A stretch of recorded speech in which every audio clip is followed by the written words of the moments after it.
Alrighty, and we are back from our little break. We are going to now be changing the topic of discussion to the Champions League. Of course, we have finished the first leg of all of our round of 16 matchups.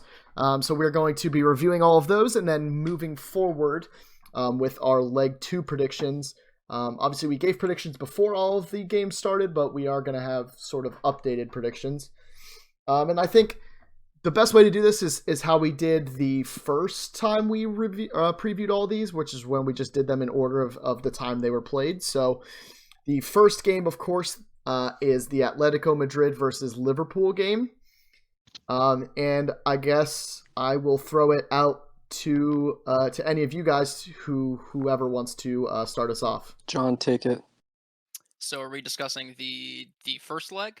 Yeah, so start with first leg review, and then we'll go to the preview after. I mean, I'm not sure exactly what went wrong for Liverpool, if they maybe haven't faced a team that plays as like good of defense as Atletico Madrid has always done and always been known for, or what. They didn't have a single shot on target, which I thought was absolutely insane, which just shows the type of defensive clinic that Madrid was probably putting on. So I'm just thoroughly impressed with their defensive effort, and maybe I'm not sure what was going on exactly with Liverpool on the day, but other than that, so Liverpool had that absolute shit show on the offensive end against Atleti, and then we see them go out against West Ham and nearly do the same thing. West Ham had them contained for a better part of 50, 60 minutes. So Liverpool is it feels like they're in a run of form that is not what we're used to seeing.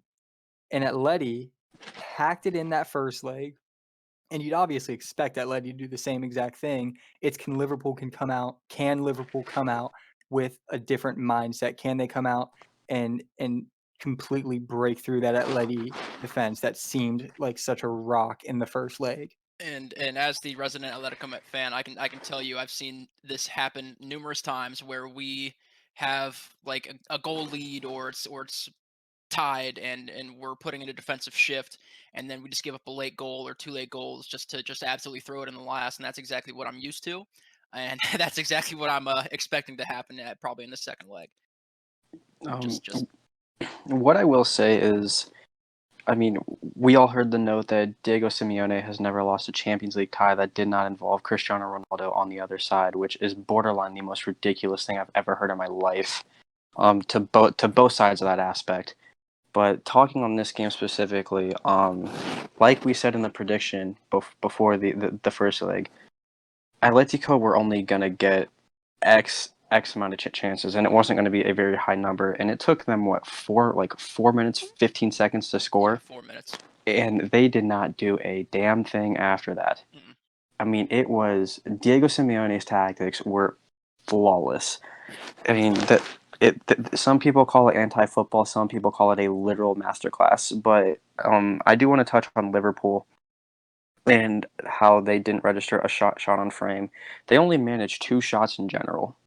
So, they were nowhere near their normal case.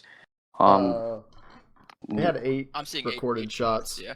I saw 2. I don't know where I got that. 2 Atletico Madrid shots on target was 2. No, maybe that's where I saw it. Well, not to take the mic away from you, but what I would say... Okay, excuse me. I read my notes wrong. It says Atleti only managed 2. I'm sorry. Yeah. Okay. No, you're fine. I read it wrong. One thing I will say about the Liverpool game is, from watching it, I don't know that it was necessarily anything that Liverpool hasn't played against, but I think they really did have a very tough time. That being said, as a Liverpool fan, I'm not I feel still very confident going into the second leg, because it is going to be back at Anfield and we are only down 1 goal, that there's a very good chance that we can actually just still win, obviously. And it does hurt a little bit that we never recorded a shot on goal in the first game, but we did have 73% possession, which, I mean, semi-matters. Possession is going to, in most cases, be the way, like, you can't create chances without possession, obviously. So I think going forward, and I think one thing that a lot of people overlook is the fact that the goal in this game in the first leg was scored in the 4th minute, which completely changes the last 86 minutes of how that game is played. Mm-hmm. Like, Atletico Madrid is able to play the way they do and put 11 behind the ball, as people were saying, and play, like, again, as people were saying, like, anti-football, because of the fact that they scored 4 minutes into the game. And granted, now they can, I guess, technically do that again because they have that advantage. But I don't know that their plan will work over an 180 minute span, especially when 90 of them are at Anfield versus their own stadium. I mean, when you're going up against firepower like that, just literally playing defense the whole time can only get you so far. I mean, if they do it, it would be amazing to hold that lineup to no goals over 2 legs. That would be amazing. But I don't think it's going to be possible, especially away for them. It's just, I mean, they were missing João Felix in that first leg, which may be why they didn't play as much offensive as normally they do, because they did have him out. But I don't know. I'm not sure exactly how much big of a difference that's going to make in the second leg. Another thing that I do want to say that I got lost in translation, but like Liverpool, when since Brendan said they had 70+% of the ball, with probably a lot of that being in the attacking half, maybe even in the attacking third. When they were trying to break Atletico down, they couldn't do it. They literally could find no way through, whether it was around them or through them. If you broke the first line, Roberto Firmino had to play a pass backwards, because whoever was defending him, whether it was Saul, whether it was Koke, whoever it could have been, was up his back and wasn't going to let him go anywhere. So he had to play the ball back. I mean, they looked lethargic trying to move. They looked bad. It was probably their worst performance that they've had in probably 12 months or so. They literally just could not figure out how to break them down. And Jordan Henderson, who is probably considered one of the best players in the Premier League at the moment, literally just sat there and danced around on the ball for like 15 seconds at a time before he just played a square pass. And that happened 4 or 5 times. And I mean, we know that's going to be Simeone's tactics going into the second leg. And I think that's going to be, I think that might be another sign to watch for, is how quickly he decides to just drop into the hole. Well, and I think one thing that we didn't really talk about too much yet, and it's one thing that, like, still even thinking about it today kind of blows my mind. If you look at the substitution decisions that Jurgen Klopp made, like, as a general rule for me, and I think this goes as most Liverpool fans, I have subscribed to the idea that Jurgen Klopp knows way more than I do, and that's obviously the case for basically every Premier League team. Some teams more so than others, I would say, at some points. But I definitely subscribe to the idea that Jurgen Klopp, generally speaking, always makes the decision that will lead to a better outcome for our team. But I really, really struggled to see why these substitution decisions were made. So, like, the very first one of Sadio Mane off for Divock Origi, I got because Sadio Mane was on a yellow card in the match. And it's like, not only was he on a yellow card in the match, but he also committed 2 fouls in the first half after he got a yellow card. And, I mean, even Atletico Madrid players were at, like, getting to the point where they were like, how are you not sending this guy off? Like, he's literally, committed 3 fouls and you've only given him a yellow, like, blah, blah, blah. So I got that one. But if you're going to take off Sadio Mane, and we're now in a position where we're, again, still this entire time down 1-0. The fact that Mohamed Salah is also taken off the field means that you've basically taken away all of our creative attacking options. And then we also took off Jordan Henderson. And obviously, like, after the game, it was kind of revealed that Jordan Henderson has an injury and he's been, kind of like day-to-day at this point. But I don't know. Like, it's crazy to me that we took off, like, what I would consider 3 of our best players as far as like being able to A, get possession in the midfield, and then B, create something from that possession in a game where we're already down 1-0. I mean, yeah, I think you pretty much hit it spot on. There's not much So- else to say about it. I don't Let's, think we're focusing enough on the fact that Atleti had a game plan and they And mastered executed it. it perfectly. Yeah. Liverpool Yeah. teams have tried to do this against Liverpool. And for some reason or another, when Sheffield United versus Liverpool game, I remember early in the season, Sheffield was so close to having Liverpool shut out, almost had that 0-0 clean sheet. And then Dean Henderson just let up a bad goal. Just one went right through his legs. So they almost had it done. Atleti did it. They had it perfectly executed. I think we need to give them that credit. Liverpool, sure, they weren't able to break the lines. They weren't able to figure it out. But that's the first time that's happened in, over 12 months. I mean, when was Yeah. the last time Liverpool got shut out? When was the last time somebody put a clean sheet up against Liverpool? I believe United did it at Old Trafford last year. It was inevitably a 0-0 draw, but I believe we did do that. Right. Because I'm So, not positive. yes, But Liverpool made these mistakes. They weren't able to hit the target. 0-0. Right. So they made the mistakes. They weren't able to break the lines. They had 8 shots, weren't able to hit the target. But for the most part, 99%, Atletico perfectly executed a good game plan. I Can they do it for another 90? Yeah, Can I they do it agree for with you another on that. 90? It's just that's their game plan. You know that's their game plan going in. That's what they're known for. That's their game plan every single time in Champions League. I mean, they've in the last they're unbeaten in the last 13 home games in Champions League knockout stages, and 11 of those are clean sheets. Like, this is what they do to everybody. It's just you think that Liverpool, being Liverpool, would be able to at least hang one or get shots on goal, or at least have some sign of life on offense, even if it's that lockdown of a defensive performance. So I think that this may be a little bit more on Liverpool than what we're trying to let on, as opposed to it being on Atletico.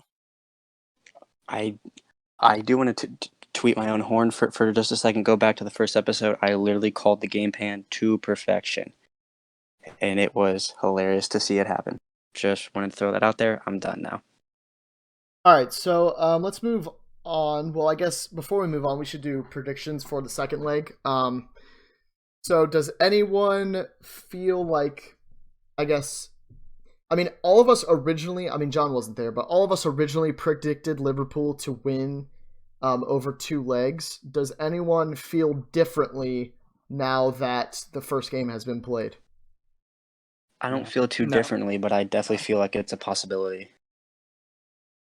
Okay. A possibility enough that you would change your prediction? Yeah, I definitely feel like Atletico have a lot better chance than than we originally gave them, and that's not only because they're up a goal, Right. but I do believe that game plan stuck, and that's the issue is Liverpool now have to find a way through, and I don't know if they can do that. Gotcha. I'll say second leg, Liverpool 3-0. I think they find the way. It's Mo Salah, Sadio Mane. They're going to score goals. Yeah. Atletico have to play that exact perfection again. They can't let up at all. And I think Liverpool will just break them. Atletico are not going to play another 90 minutes of absolute beautiful defense. That's just my prediction. Liverpool 3-0 in the second leg at Gotcha. I think it will definitely be an interesting tie. And honestly, as I'm talking, I have no idea what my prediction would be. Honestly, just from what I've seen in years past, this is exactly what Atletico does to every team. Like, any team that Atletico believes is genuinely better than them, they do this exact same thing every single time. They'll try to get that early goal or just a goal to get themselves into the lead, and then they pack it down at the back. And I don't think that's something that you really can do when you go into Anfield in front of one of the greatest stadiums in the world. It's going to be a hard place to play, and especially in the way that they want to play, communication is going to be absolutely key to make sure everybody's marked because, if you give Liverpool a second to breathe, they'll take everything from you. That all being said, I actually do think Atletico pull it off. I think they do it on the way that I hate the most is 2-1. This next tie will end, and they go ahead on away goals. I really wish I went before you, Colin, because that was exactly what I was thinking. Was 2-1 Liverpool in this match, 2-2 on away goals. I think Liverpool is going to be pressing the whole time. They get one, let's say maybe early second half, and then they're still pressing, and then we get maybe just a quick counterattack out of Atleti to make it 1-1, and then Liverpool gets a late one, but can't quite get the third to pull ahead. And I think Atletico 2-2 on away goals. All right. So let's go ahead then and move on to the second game of that day, which of course is PSG versus Borussia Dortmund. And Colin, seeing as these are two of your favorite teams in world football right now, I'm going to go ahead and just throw this one over to you and let you kind of dissect how you felt this match, this first leg between them went. I mean, it was a really great matchup to watch. I think PSG definitely could have been a lot better, but I don't think PSG has had many chances to play in front of a stadium like Borussia Dortmund Stadium. It's the Signal Iduna Park is literally probably one of the most hostile environments, if not the most hostile environment to play, not only in Europe but possibly the entire world. Just because they have that great wall there. Now, obviously, the fans aren't the one that are going to be controlling the game. But PSG did come out a little bit slow, definitely poor. Kylian Mbappe surely didn't get the ball enough to where he could have made a major effect on the game. Neymar actually did do pretty well, but they were able to close down on him. I don't think that's something that Borussia Dortmund's going to be able to do for another 90 minutes. But to be fair, I think this is something we were talking about last time, was PSG's defenses looked shoddy at times, and that stayed consistent in this tie. To where they were just letting players just beat them all around, and they were just giving up poor balls all the time to where Borussia Dortmund could really take advantage. And with the pace that they have with Erling Haaland, Jadon Sancho, Thorgan Hazard, Marco Reus will be returning. I think that's something that's really dangerous, and especially this time out, we're going to be missing out on Marco Verratti. Thiago Silva picked up an injury, so he'll be out for the next game. Thomas Meunier will also be out due to a red card suspension. So we're going to be missing a lot of our key players. That being said, my original prediction when I went into this, I said it was going to be 7-6, and I actually still think that's definitely possible in PSG's favor, because I do think this one's going to be a shootout, because I think PSG's defense isn't going to be able to slow them down, but I think PSG is really going to take it to them in this next game at home.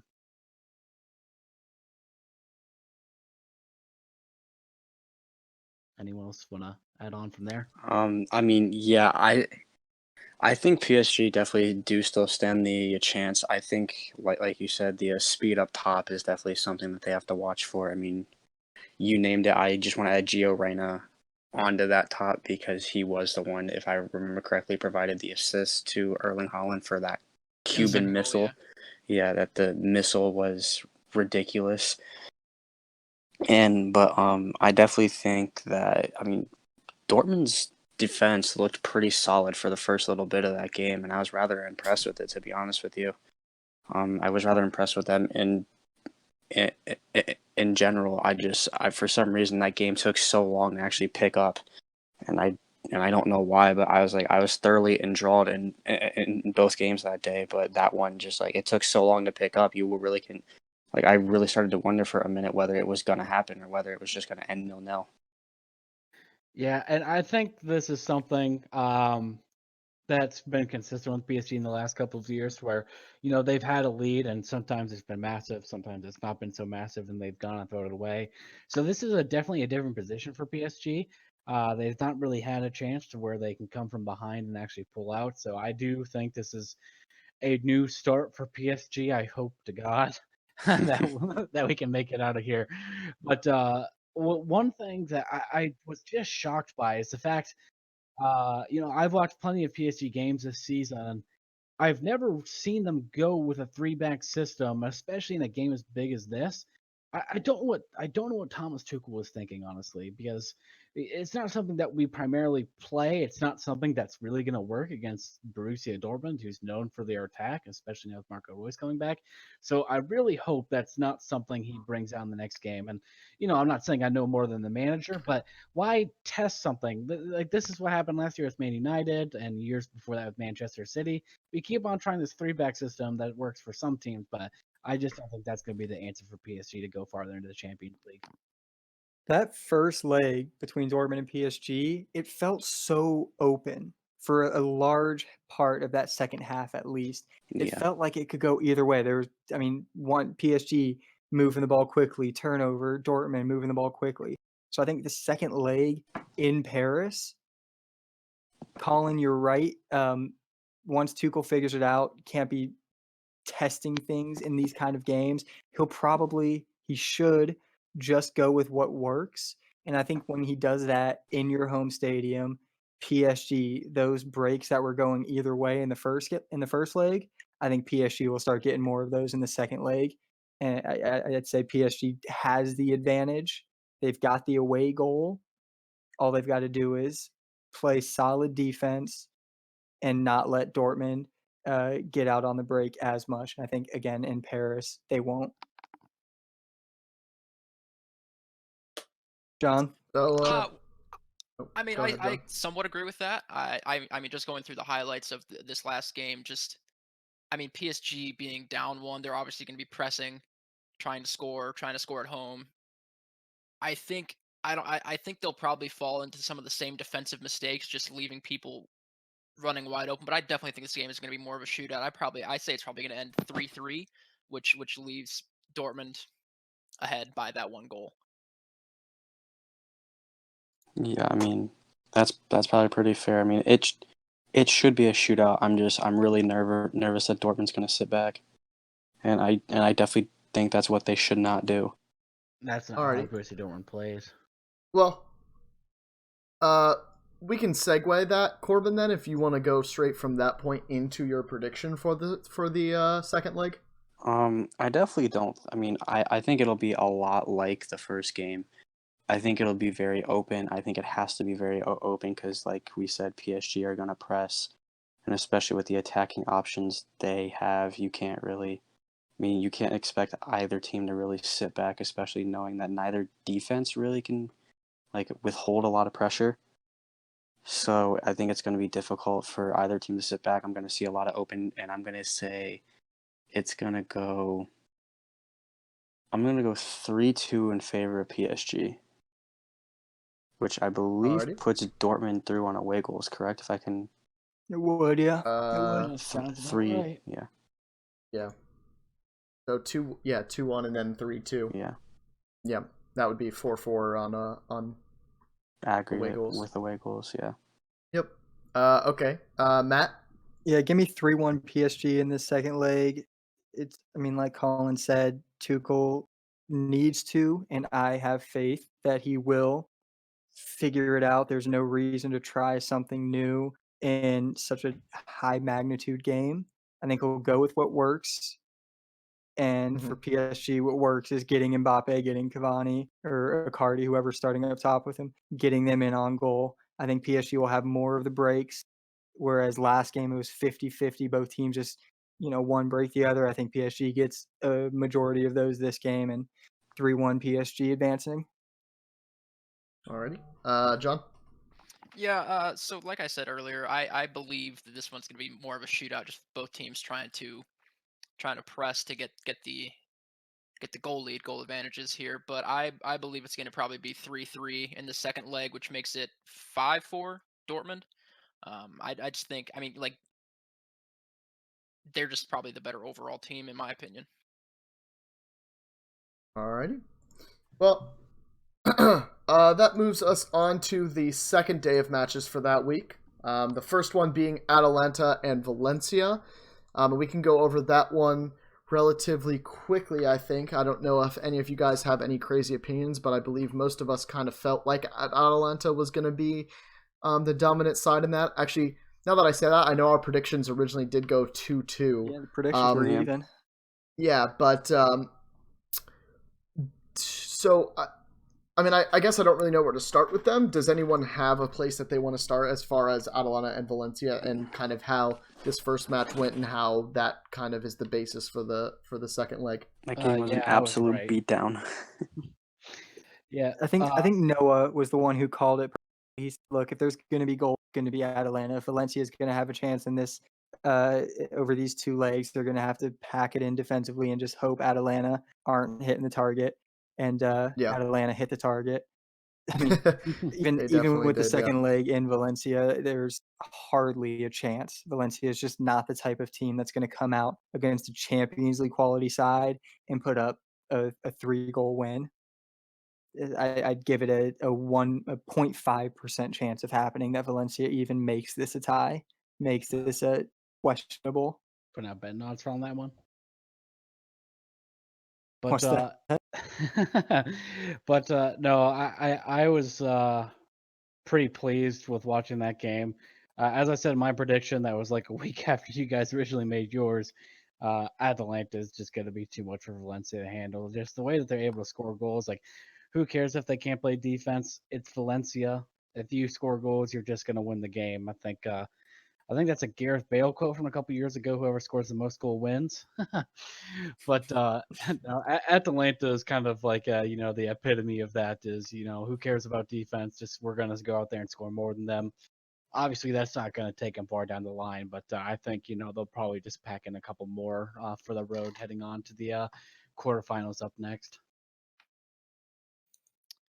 Yeah.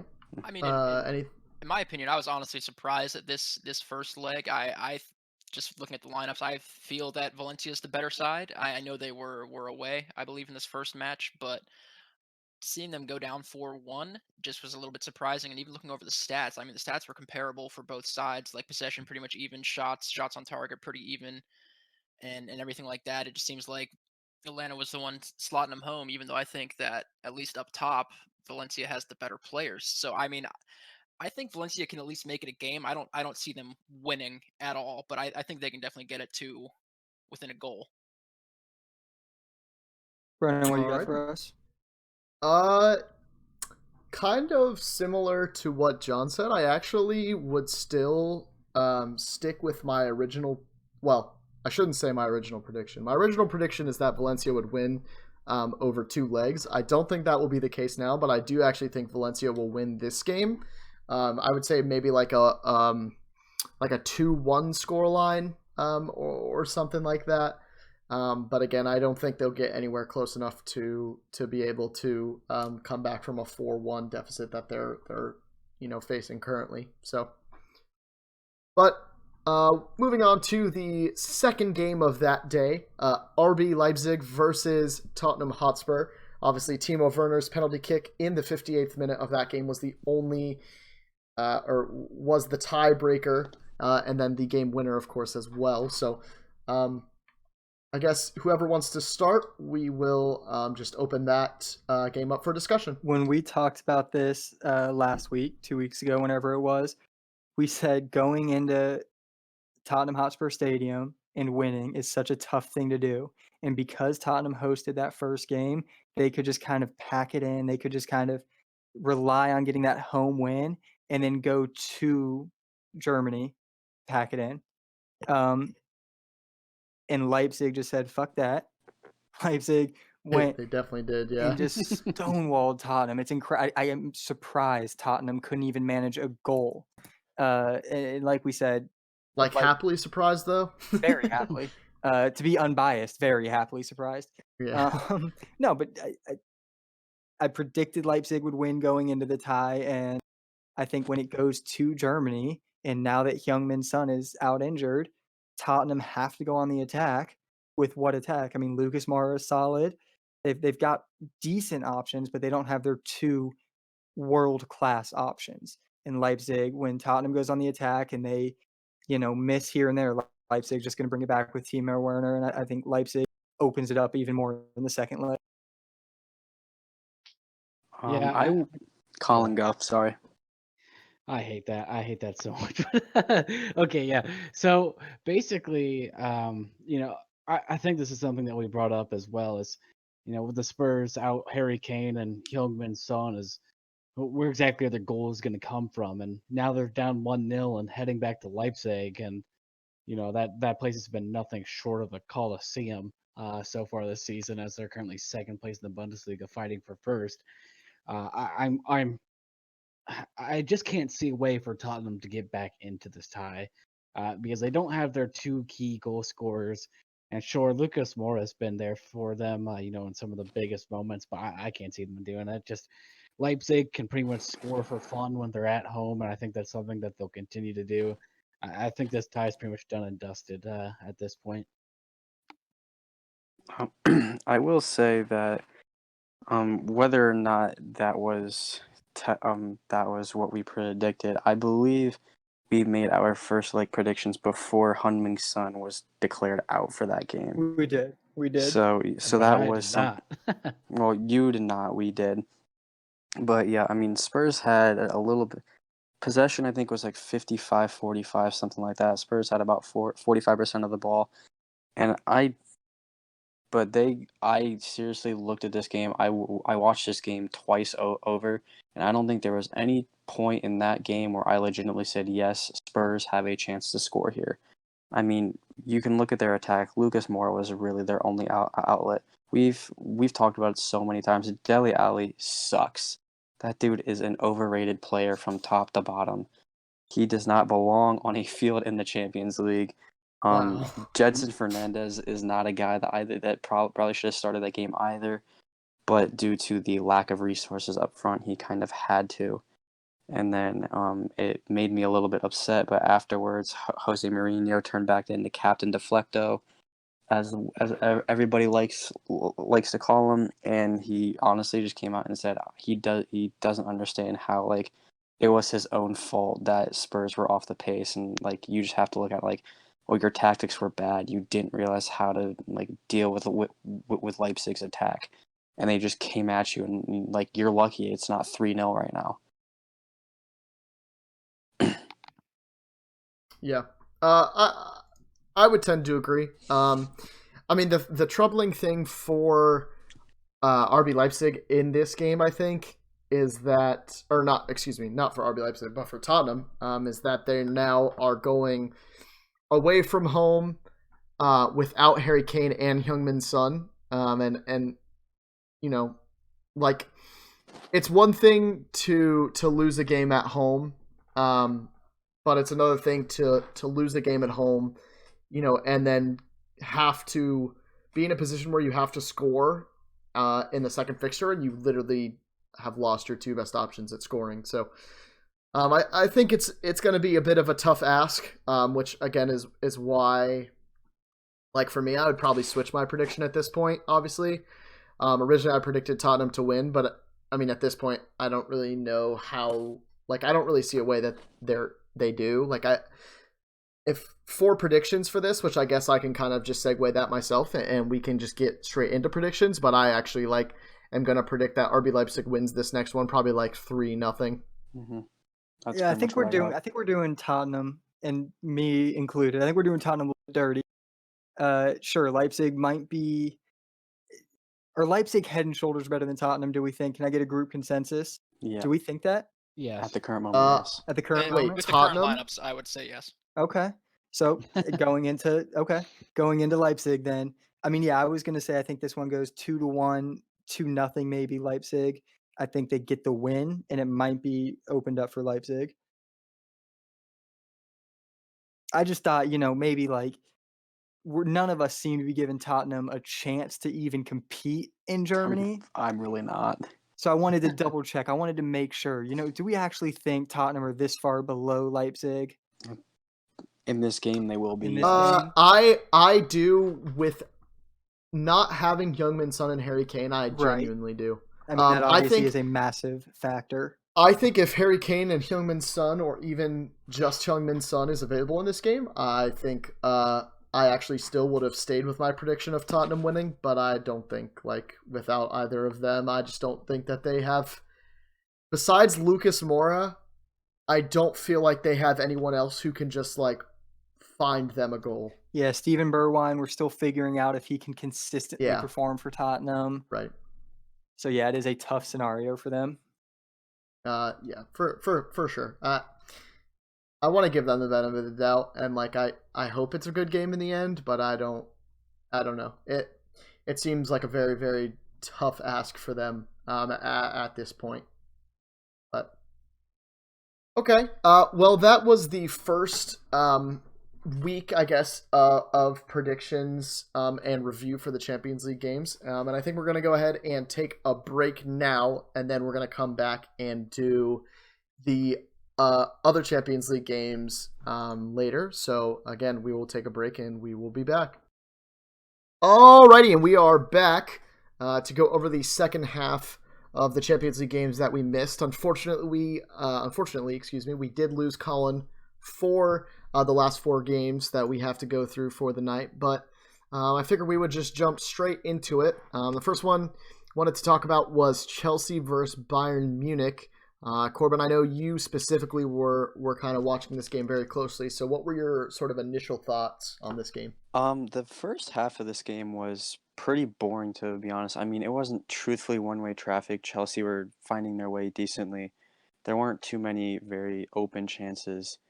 And then it was, I mean, in the second half, I think we all saw it. I think everybody saw it.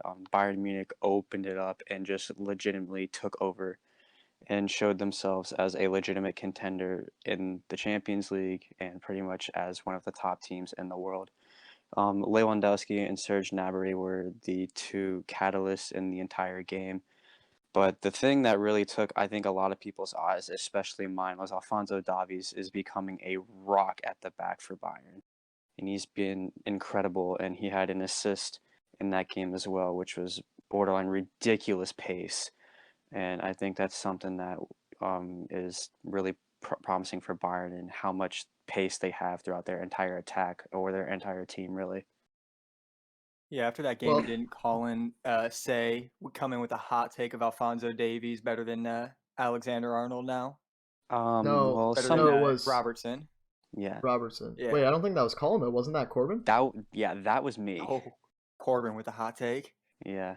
If you're looking at just the last month, then you're absolutely right. But we're not looking at just the last month No, when we're we're talking not. about who's the better player. Matt, I have a fun question for you. Okay. How does it make you feel that Serge Gnabry is absolutely thriving in Bayern Munich? I think the funniest part about that is that we actually loaned him out to West Bromwich Albion, who themselves said, "No, you're not good enough to play for us." Sent him back to Arsenal, and then we're just like, you know what, we got to cut the ties. And Bayern, he was straight to Bayern, right? He wasn't to some other. Fairly certain, yes, that's true. He might have gone to another German team before he went to Bayern, but either way, I don't think he did. I'm pretty sure he went straight in. He was a West Bromwich Albion reject, and then 2 years later is one of the best attacking players in the world. It's just mind-boggling. But Brendan, to answer your question, it doesn't bother me as much because of how much he still loves Arsenal, or at least still hates Chelsea and Tottenham. London is blatantly red. Yeah, so I just double-checked on the Gnabry move. So 2015, he leaves Arsenal to go on loan to Bromwich Albion. Yeah. Then he gets sent or returns to Arsenal and gets sent straight to Werder Bremen. That's what I thought. Werder Bremen puts him on loan to Hoffenheim. He actually goes down on loan to Hoffenheim 2 and then goes straight from Hoffenheim 2 to Bayern Munich.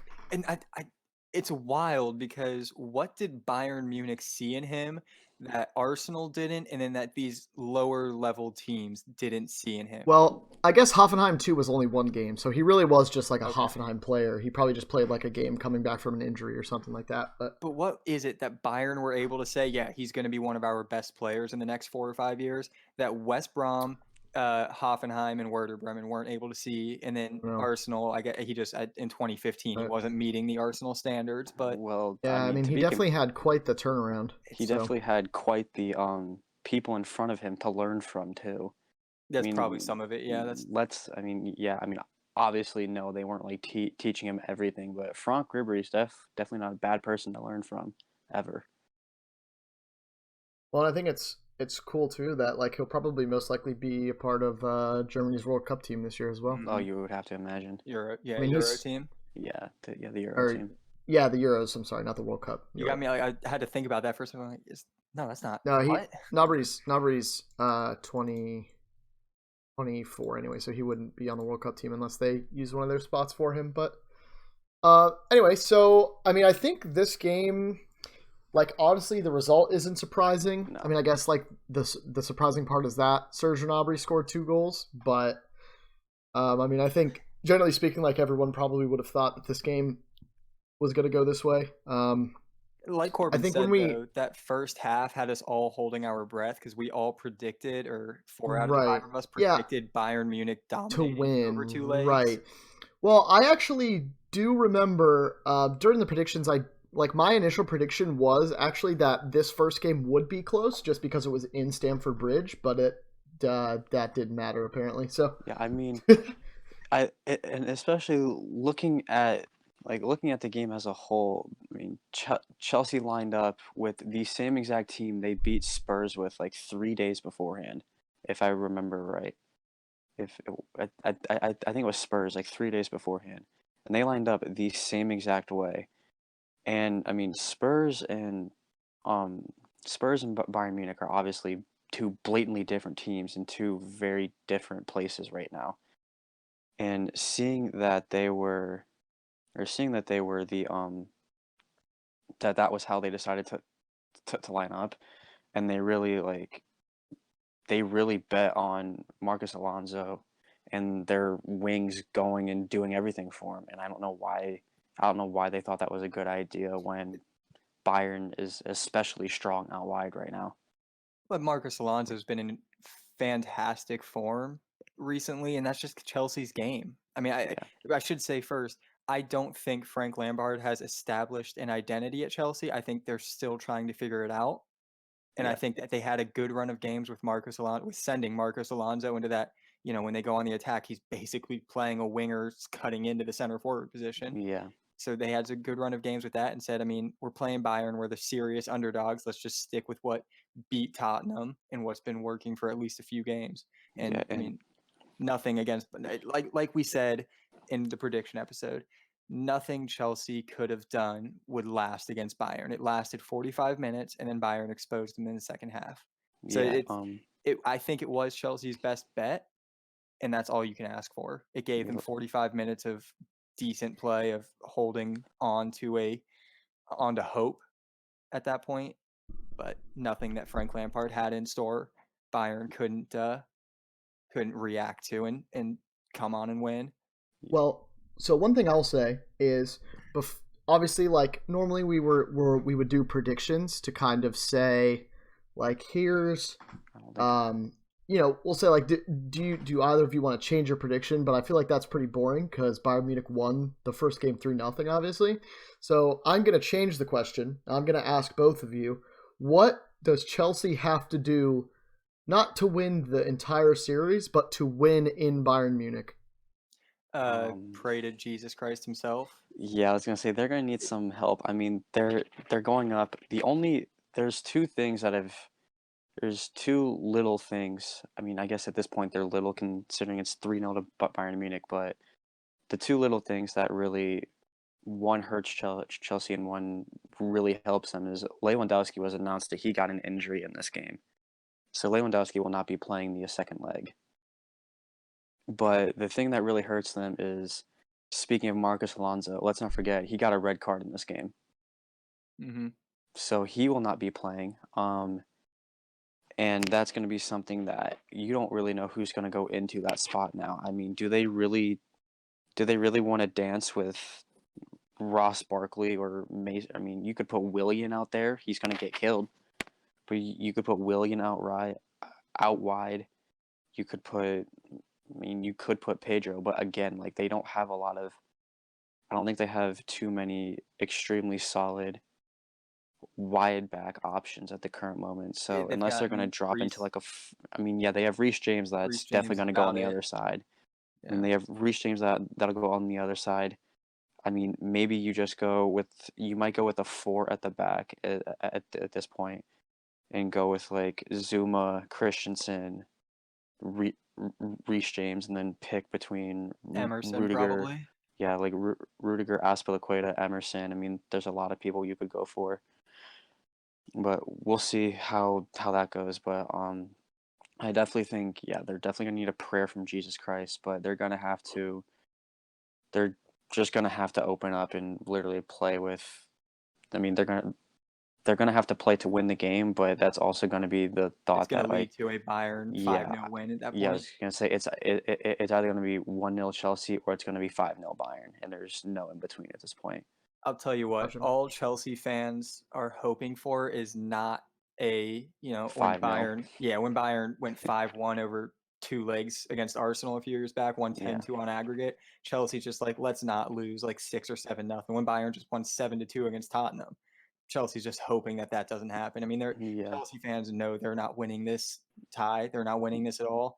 If they can get out of Germany with even like a 1-1 tie, that they'll be more than fine with that. They just don't want to get embarrassed at this point, and especially with Marcos Alonso injured. I mean, he's been probably your best player over the last 2-3 weeks. They're just hoping it's not a 5-6-7-0 game in the second leg. I'm hoping not, but it probably will be. Yeah, so let's go ahead and move on then.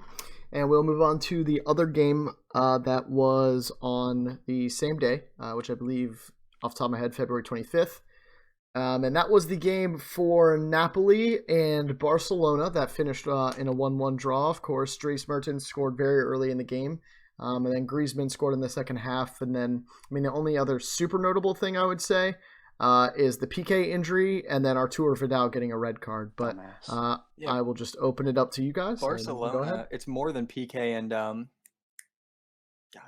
Vidal. It's more than their absence. They lost, 1 or 2 more players to suspension that game, to yellow card accumulation? Potentially. You might be right.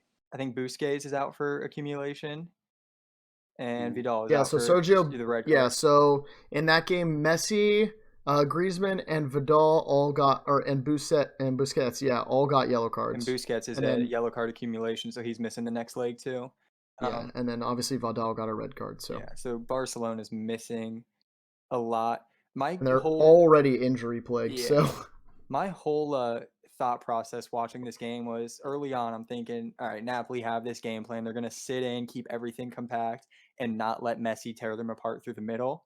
And early on I'm like, yeah, that works for now, but just wait till Messi or Griezmann gets 1 or 2 good runs in. It didn't seem like, as the game progressed, it did not seem like Barcelona wanted to try to break it down through the middle. They just kept swinging. There were periods of 3-4 minutes at a time where they would just swing it around the defense from end line to end line until, they could get a 5-yard pass going forward, turn it, nope, nothing there, bring it back, do the same thing. It did not seem like Barcelona wanted to risk breaking the line for Napoli to come out on a counterattack. And until that Griezmann goal, which they had to go on the outside for, and then Napoli, the one lapse in defense for Napoli, Barcelona did take advantage of. But the big takeaway from that game was obviously Napoli's incredible game plan and incredibly executed game plan. And if they can do that for another 90 minutes with the Barcelona, all the players that they're missing, it could be a massive upset in the second leg. Yeah, I don't want to take away from Napoli in the slightest because they did play really well. They had a game plan and they executed. Yeah, the Dries Mertens goal was absolutely fantastic. It's literally textbook cut in fire left winger play. Yeah, when you talk about against the run of play, that is the new standard. Yeah, pretty much. But the one thing I will say is like Barcelona, and it's not just this game. Like a lot of the times under Quique Setien, so far they've just been boring, man. Like, yeah, you have 75% of the ball. Like in this game, I think they had upwards of 70% of a possession, and I legitimately feel like they did nothing with it. Yeah. They didn't. They are doing nothing productive with any part of their possession. You guys, except for that one little breakdown. I texted you guys when it happened, and I think it was early second half or late first half. Messi had an incredible run in on goal where he got past 2 people, almost megged a third to be in on goal. And I texted you guys, I'm like, it's incredible. He hasn't been an impact in the first 45 minutes of this game, and he gets that one run where he breaks down 2 or 3 guys and is, right there, you're like, he's going to score. This is it for Napoli. And then from there on out, they kind of avoided that again. And I couldn't tell if it was because, and it didn't seem like it to me, but I couldn't tell if it was because Napoli were man marking, triple teaming Messi. They obviously, they were compact in the middle. They obviously had numbers around Messi, but all Messi needs is 2 inches of space to get a decent run in. So it just, to me, it did not seem like Barcelona had any desire to break down that line. They're just kind of like, okay, let's go into the second leg at our stadium with a 1-1 draw or a Ye- 0-0 draw, or even for a good portion of the game, down 1-0. We know we can go into our stadium and win 2-0. It did not Yeah. seem like they had any purpose to them going forward. Yeah, I mean, I definitely don't think I definitely think it's a thing to think about is that like Napoli and their game plan will be once again. I mean, Messi will play underneath whoever it may be at this point. It might be Griezmann. It might be can Braithwaite No, play in the Champions cannot, League? No. Okay. cannot, unless they So appealed that so recently. Yeah, he's only available for league Domestically. league matches. games. Okay, Yeah, so it's probably going to be a 4-4-2 then, unless they decide to bring Ansu Fati on, which is a possibility. which would be fun to see. Yeah, so it might be Griezmann and Ansu Fati up top, but I don't think they play 4-4-2 with Ansu Fati. I think it's going to be 4-4-2 with Messi and Griezmann up top, but I mean they're gonna crowd the middle and they're gonna make sure everything goes away from Messi, just like they did in the first game. And they're gonna make Messi drop so unbelievably deep that he has Hmm. to go. Like he'll be almost at the top of his own box to get the ball, Well, yeah, and and that's another that's thing I noticed when I was talking about how Barcelona were just swinging around from end to end. There were a few times Messi dropped back into the central defense and just like, give me the ball and let me see if I can do something. And yeah, even I'm sure this is just a game plan thing for Barcelona. But even at that point, he was just like, nope, not going to try to get past. Let's just keep swinging it. And then he'd go back into position. So it's just, I yeah, think Barcelona have to come into this second game. And I may be saying this, Barcelona have a game plan. They got out of Italy 1-1 draw with an away goal. All they have to do in their stadium is not lose. They just got to win or not let Napoli score. So maybe that is their game plan, and if it works, it works. But from a fan's perspective, you have to hope that Barcelona is going to open it up, or going to be take more risks in this second leg to get yeah, Messi in on goal, to get him dribbling past players, get him that 3 feet of space that he needs to get that acceleration. You know? yeah. I mean, from a neutral perspective, are you gonna watch this game? Yeah, absolutely. I will. I mean, the alternative is Bayern Chelsea, and that game, that fixture's already done. I'm gonna be honest. I think I'd rather watch Bayern score 9 goals on Chelsea than try to watch Barcelona one more time.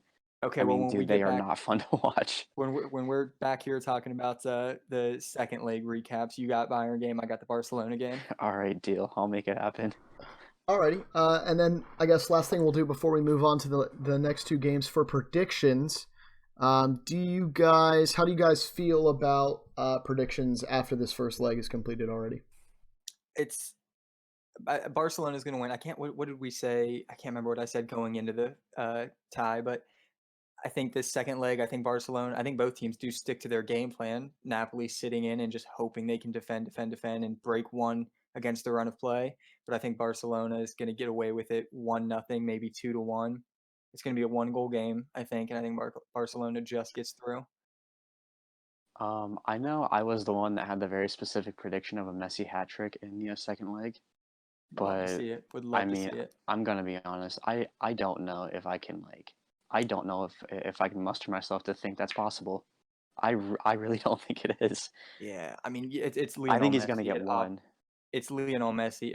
It's possible anytime he steps on the field, You but know, with how Napoli played that first leg, and they're not going to change that. I It's actually, unlikely. I was gonna say, I had the thought actually, like, what?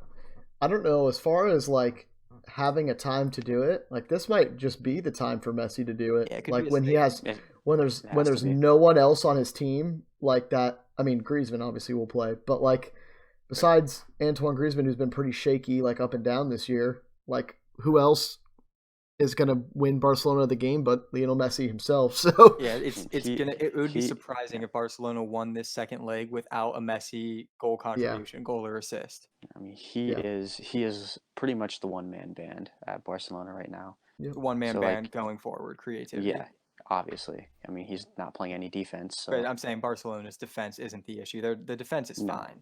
Has been solid. Their No, only but issues are being creative going forward.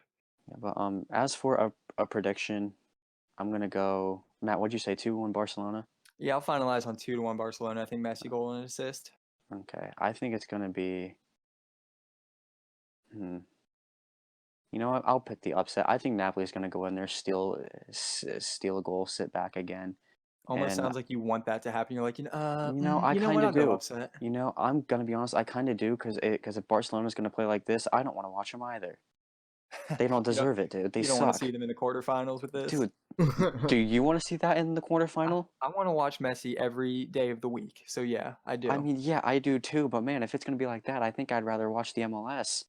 And you know, MLS has had some bangers this year so far. Yeah, that's falsified info. I think I would rather have I think I'd rather watch a high school game sometimes, to be honest with you, than that Barcelona shit show. I think Corbin's just a sadist. He doesn't want to watch good soccer. I almost forgot John was here. Oh my god. Yeah, John, not do gonna you have lie. anything to do with poking on this game? Because I definitely thought you would.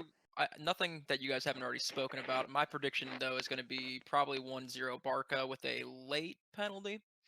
Penalty. Yeah. Like Well, it. well, So it's narrative driven. Yeah, That's we're what I like to talking hear. VAR penalty. Does VAR have a? It's PSG and Man U Matt, I can see style. the future, but I can't see the future that clearly. Yeah. It's Manchester United PSG style. Last year, right? Yeah. Yeah. So 90th minute that. VAR penalty. I think actually the exact same thing is going to happen in the fact that Neymar is going to walk on the field and look disappointed. That's a good one. Doesn't play for Barcelona anymore, but definitely going to be disappointed. All right, I mean, well, PSG might be out by then, so he might need something to do. yeah. Well, okay, so let's move on to the next day of games. And I'm going to have a callback to when we initially predicted all of these games because there was two games that we basically skipped over. The first one was Atalanta Valencia, which we already talked about. Yep. The second one we skipped over was Lyon Juve because everybody said Lyon was terrible and Juve would easily win. And now look what happened. Corbin, you are our Ronaldo fanatic / expert in our group. So Sure. I'm going to let you try to explain to us why Juve sucks penis. All right, go. I mean, top of the league, but yeah, I mean, they're top of the league, but No. honestly, Shit league. I mean, honestly, I don't know if this Everybody game was knows. much different than Barcelona. Everybody knows Juve- recency bias is what I you're mean- supposed to use to talk about soccer. That's factual. all of but soccer Twitter is agreeing with you right now. you're absolutely correct, and they will agree with you for the rest of time.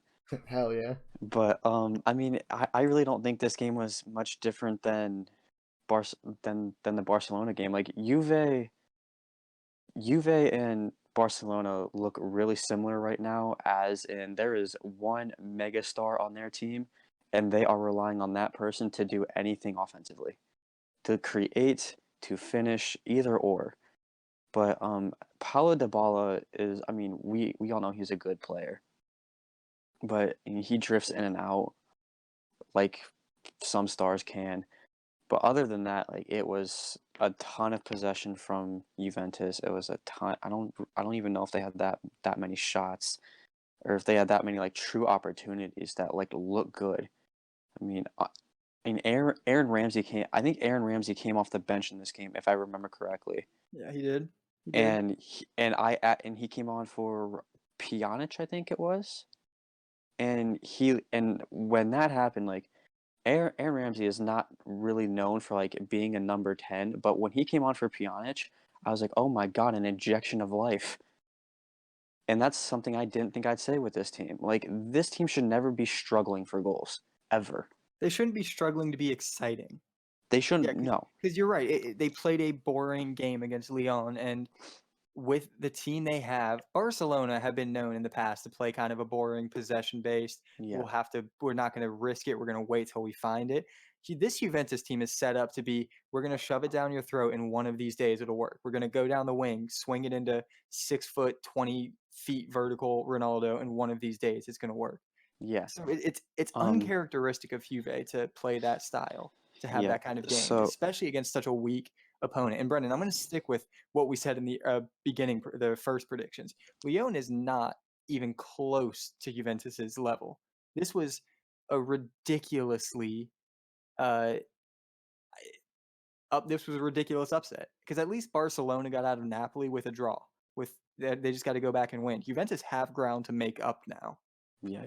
Yeah, I want to say, for the record, I don't actually believe that Juve sucks male genitalia. I was just using Thanks that for as bait. clarifying. Yeah, of course. No, that was totally just bait Now to Ronaldo spark on the the other conversation. hand, I'm not sure. Sure. Was But it 11 straight games with a goal? was not Was now. 11 straight games, right? Yeah. But Oof. I'm This looking it game up might have now. a... Yeah, but I'm looking it up now, and Juventus had 14 shots in total. Does anyone want to guess how many went on frame? If you're saying I it, can I'm going to remember say this, yeah. 0. Yeah, Give me- you're right. It is 0. Jeez. In fairness, Leon had 12 with only 2 on target. Yes, But but again, their goal from Lucas Toussaint was brilliantly worked. My lord. I mean, it was an absolute blasted ball at the front post, and it literally just needed a touch. Like, I mean, yeah, if you're going to counter, there it is. That's how you do it. Open the playbooks, open your notebooks. That's how you're going to do it. But, like, that was it. It was literally the same thing as the Barcelona game. Lyon just broke one time. They found their gap in. Now, I think they had a couple more total chances than we would have originally thought they had throughout the 2 games. But going into the second leg, it's going to be real interesting to see what they do. Leon, Yeah, that so- is. Yeah, because Yeah. especially with already being a goal up, Yeah. like I really hope they're not banking on Juventus to miss 14 shots again, because it's not going to happen. gonna have to play some damn good defense. Yeah, so Juventus are going to put I one think in this the should back of the be. net. I think this would be a great time to be the first team that I know of in the history of any FIFA tournament to run 6 in the back. I've seen it done. We've definitely Really? seen it done before, yeah. Well, yeah, like the Um, 90th minute when you're. Oh holding on yeah, for I dear life. mean like a right full off the game. bat, just give me 4 center backs and 2 outside backs just right at the start of the game. That's on. Let's just see what happens. You might as well actually just throw in 2 goalies. What's the rules, you know? Yeah, that's true. I mean, probably your best bet, but Might be yeah, some it's corrections. it's Let's definitely not gonna be. It's No, not. I'm sure It's they won't do definitely that. gonna be. That's a No, I little mean, bold. obviously not, but it's definitely gonna be one-way traffic. Like it Yeah, probably should for be. sure. I would definitely guess that Juventus will find a way to Open this to one win up this a little leg bit. still, even Yeah. though they lost the first one 1-0, which again is surprising. But I'm definitely would say that there's still a good chance for them. But as far as predictions, I'm just gonna stick to my original prediction. I mean, I just think Juventus is gonna win this one pretty handily. I don't know that anyone else is really gonna change their prediction, but I don't know if I'm gonna say I don't want to say handily, but it is definitely gonna be. It's definitely gonna be a little tougher than they think it will be, but I mean, we're on the topic of big game players all night long, and there is the big game player in this one, and he is a Champions League big game player, especially. I might have to change my prediction from a Messi hat trick to a Ronaldo hat trick. I don't, but yeah, I definitely think Juventus still come on top, still come out on top. I'm gonna go 3-0. Yeah, I was about to say 3-0 to Juventus. It's hard to imagine a situation where even if Lyon go in with that Napoli style game plan, I can't imagine that they execute it perfectly against this Juventus team, who's especially now a goal down with ground to make up. They're going to be risking it. They're going to be full sending it. With this Juventus team, it's hard to imagine at home they don't manage at least 2 goals. The question for me is, can Lyon pull some strings and get 1 or even 2 goals against the run of play? Can they find some magic in random spurts? And that'll be the challenge for Juventus when they're full sending it early in the game. If they find themselves in come the 35th, 40th minute, still 0-0 in the game, they're going to keep sending it. If they find themselves caught out and Lyon can then take advantage of that and go on the break and score, I think Yeah. that's the big question. I'll say 3-0 to Juventus too.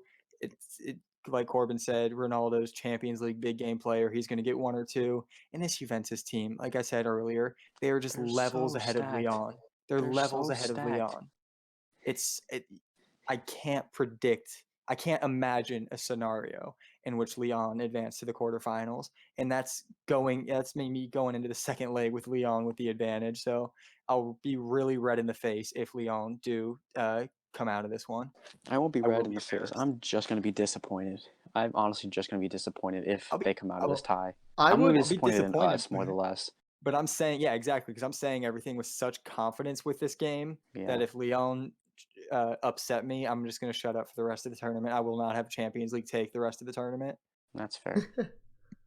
All right. Well, one more thing I want to talk about actually about this game. Well, not really about the game, but more specifically about Juventus, because I have seen a lot of people on Twitter, on even like established sports journalism websites, like ESPN is one I know that has kind of had this conversation as well. So I wanted to bring it to us real quick before we move on to the Man City Real Madrid game.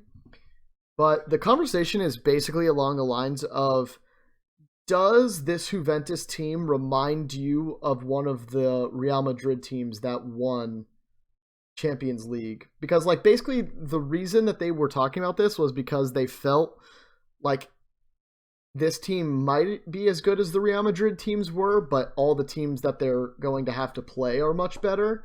But I was just wondering, like, maybe what you guys think about that kind of narrative, that this feels like Ronaldo has turned Juventus into another Real Madrid.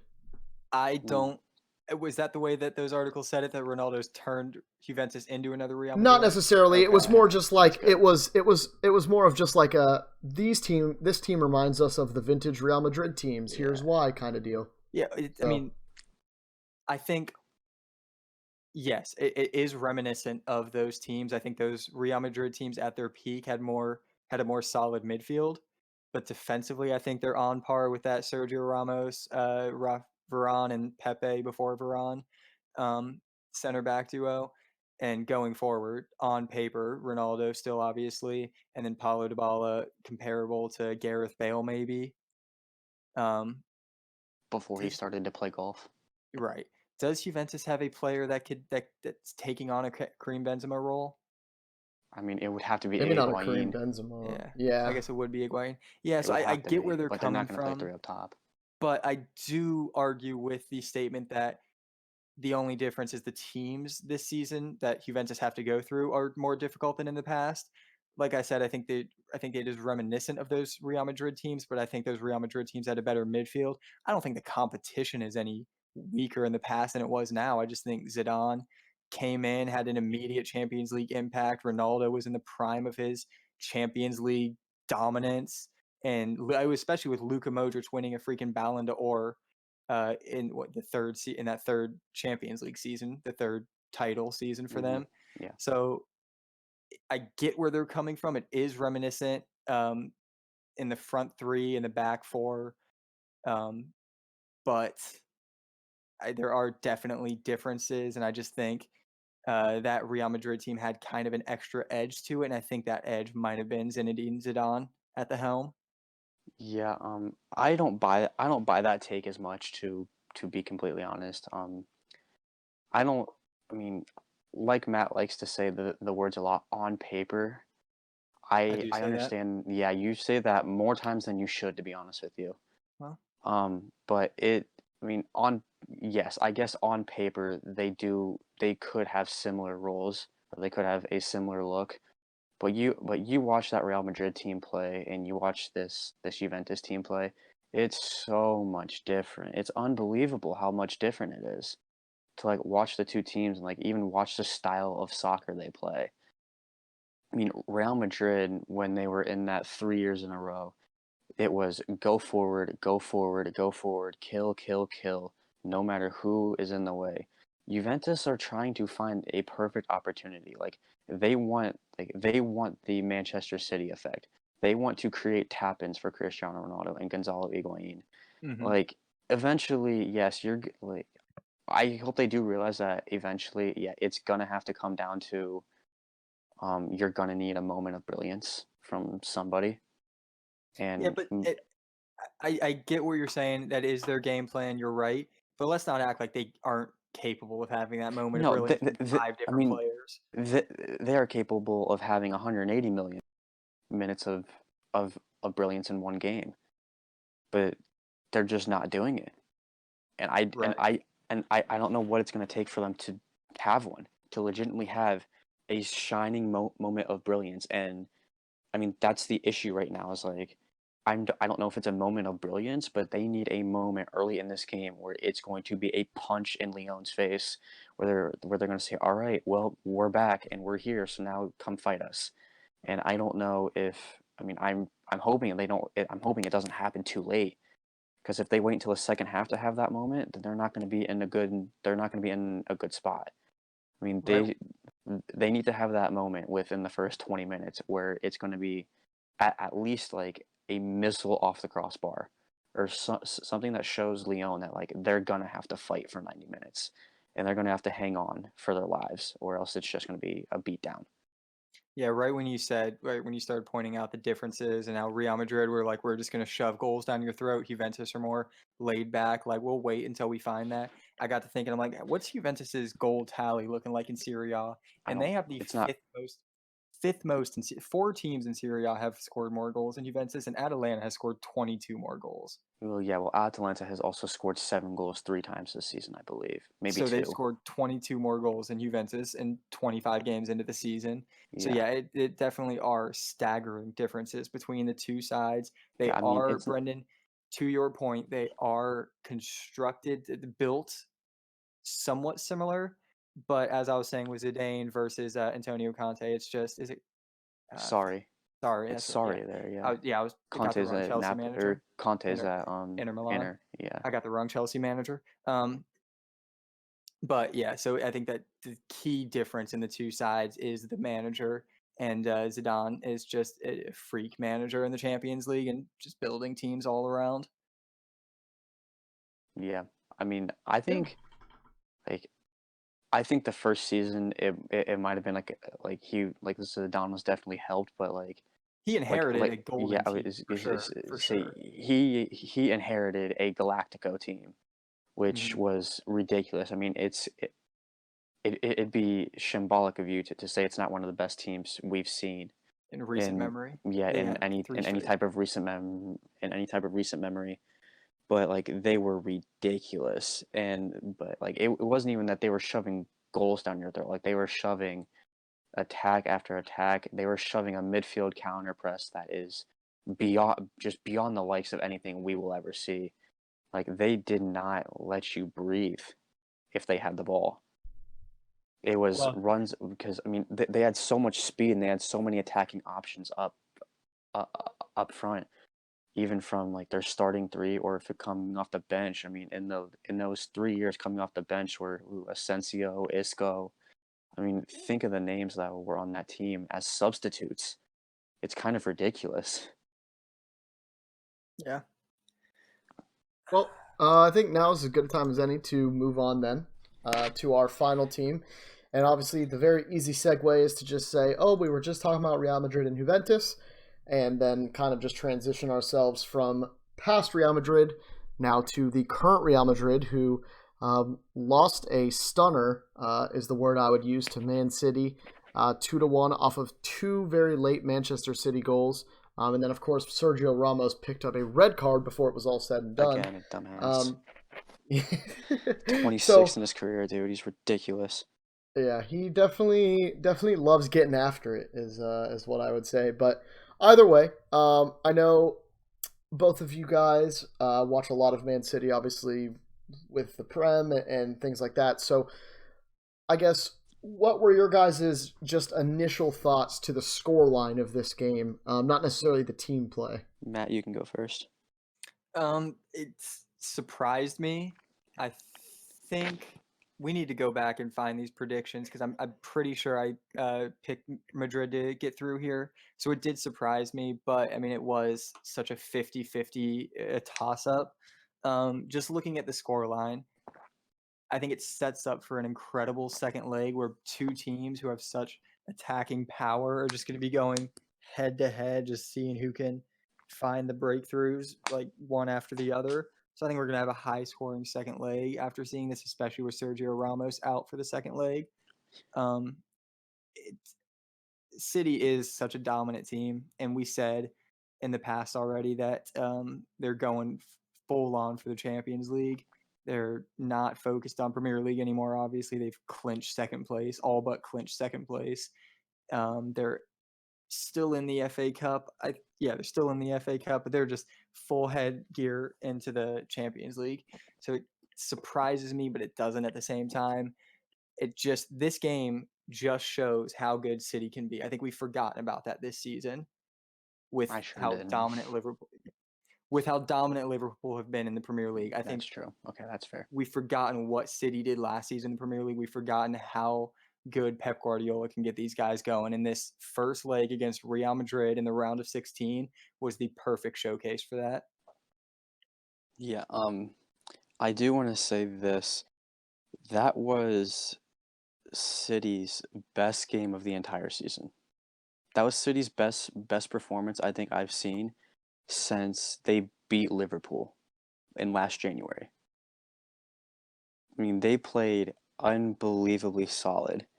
I think the one big thing that I think shocked me from Madrid's side was the sole substitution of Vinicius Jr. coming off for Gareth Bale. I don't know. I know Zidane doesn't like Bale, which makes this a little even more confusing for me. But Vinicius Jr. looked adamant to attack. He looked adamant to run at people, and I think when you took him off, you lost a dynamic part of that attack that was legitimately threatening. Was honestly the only threatening thing that came from that side or came from that team later on in that game. And it was something that they were very, very reliant on for a good little bit, and then Zidane takes him off. And I You was have to think it re- was. You I have was to think so it was confused at fatigue. that.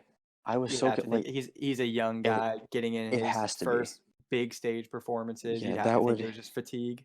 Yeah, that was the one where I was really confused. Like that's the only logical thing I could think of because he made. I think when he made that sub, it was still only 2-1, or it was still 1-1, I believe.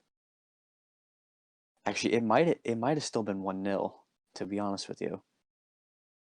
Let's see. But it might have still been 1-0 when that substitution was made.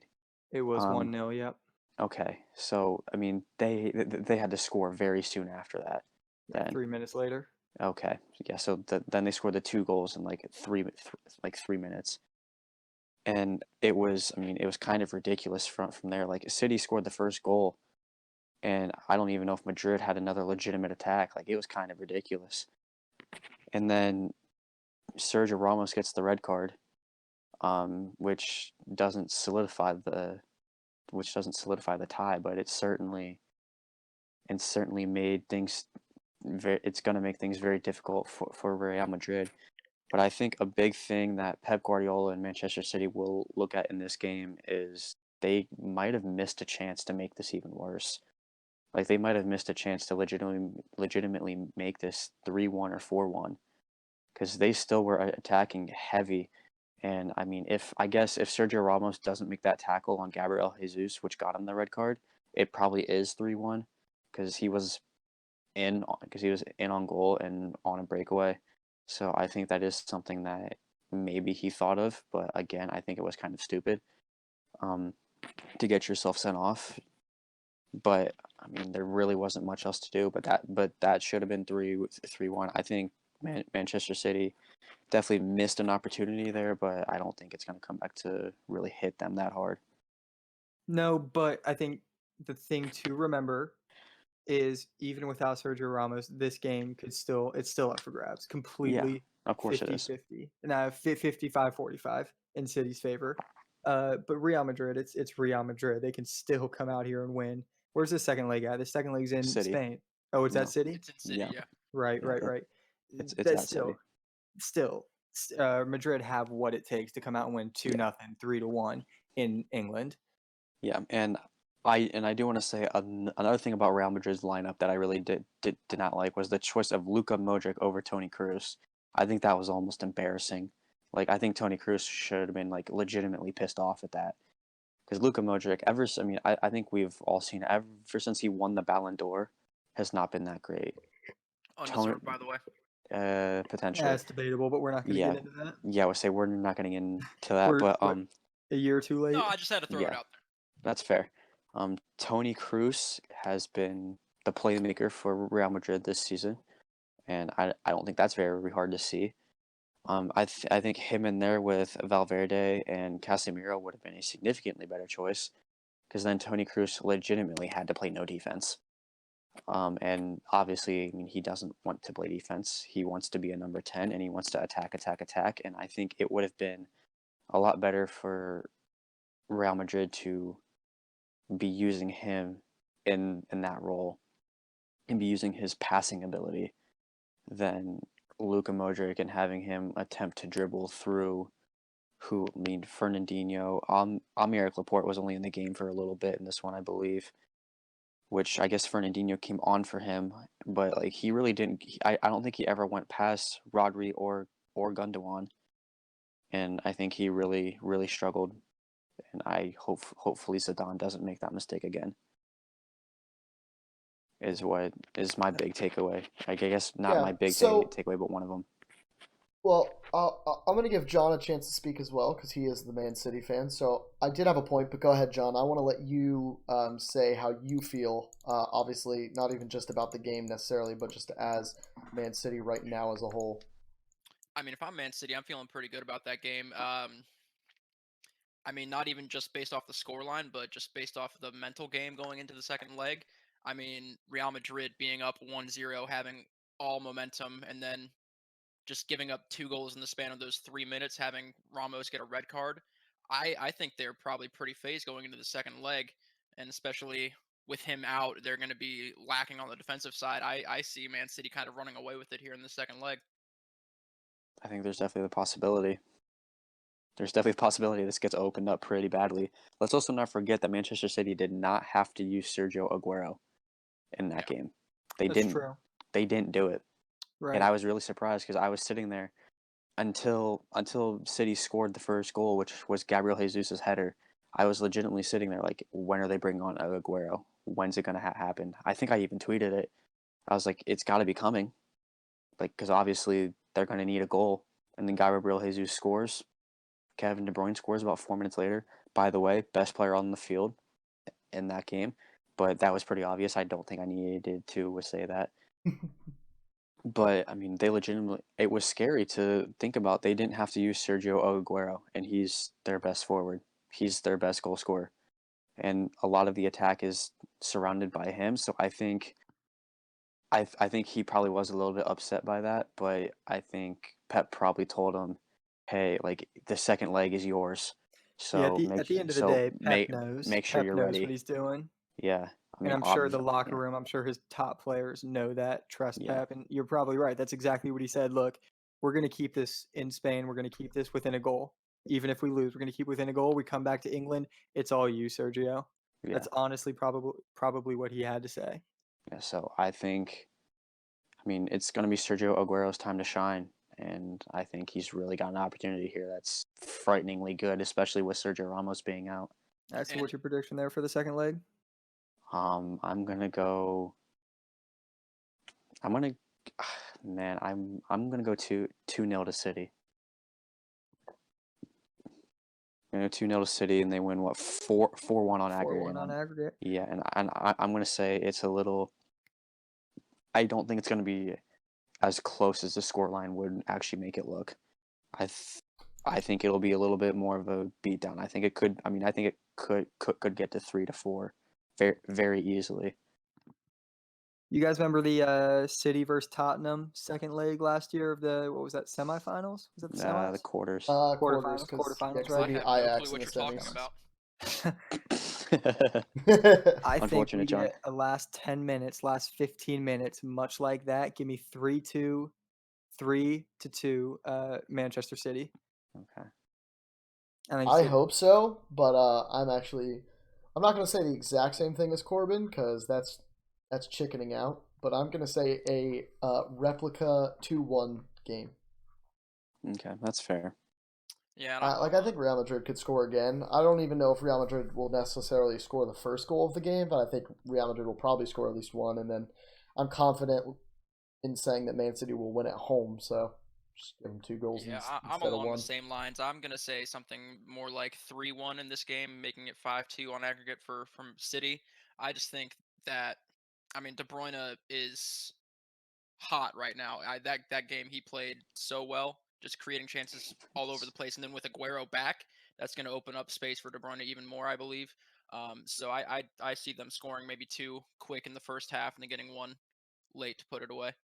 Well, some people would like to call Kevin Durant. Holy shit! Some people would like to call Kevin De Bruyne the greatest ginger midfielder in the history of Manchester. Some people might be wrong, but that's what some people like to say for sure. I think some people might be wrong. I think that's true. No, that's probably true. I would, if I had to put a vote in a hat, I would definitely be putting my vote in that hat. But Shit, I'd be wearing that hat. Fuck you, John. all the paper would fall out. Oh. Anyway, so I mean, I guess that is kind of the end of the Champions League predictions. Does anyone else have any general thoughts on Champions League before we move on to the second leg of matches starting, this upcoming week? Does anyone want to make a quick hot take on what happens in the second leg of matches? Like a real quick, nice hot take, Matt. I know you got something stirring in there. Are we talking about this week's upcoming matches? Yeah. Yeah. Just any of the Champions League matches that are coming up, which would be the first 4 that we talked about. Yeah. Here we go. Give me a PSG dominance over Dortmund in the second leg.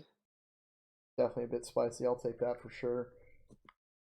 Corbin, you don't have anything spicy to say? I'm gonna go Atletico stays and wins over Liverpool.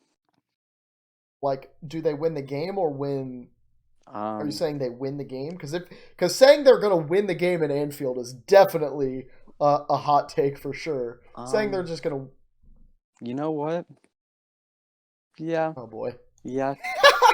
To make Corbin it a hot, really had to think to about make it. it a hot take, that's what's got to make it a hot take. I think they win the game. I think they win it 2-1.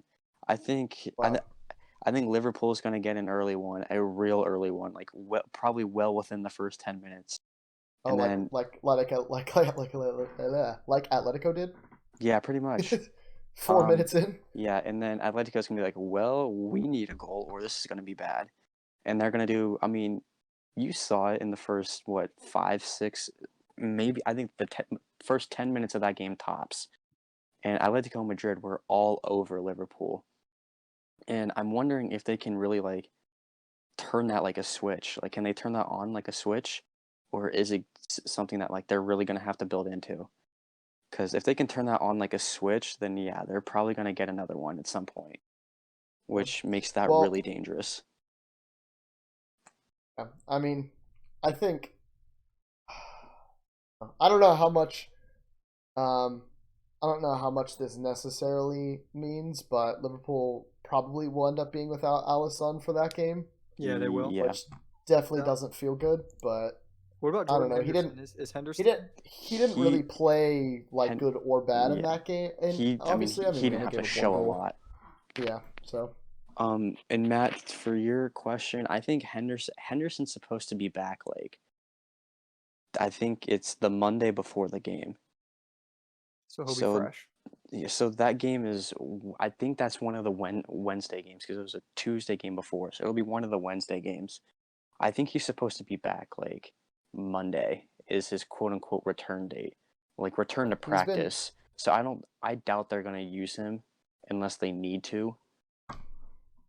But I would say like probably a solid game time decision at this point, but yeah, we'll see. I'm sure we'll probably know when Jurgen Klopp has his like pre-match press conference, a day or two before the game. Mm-hmm. If Henderson's going to be healthy to go or whatever. But okay, so that's going to do it for the end of this episode then, I guess. And obviously we're going to be getting more content out here shortly.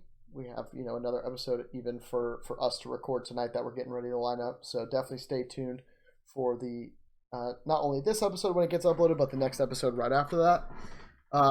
But besides that, if you guys do want to follow us on Twitter, it is at 5InTheMidfield podcast. That is the number 5 and then in the midfield. You can also see it obviously on your screen right now if you are watching on YouTube. But besides that, take it easy, everyone, and we will see you for the next episode.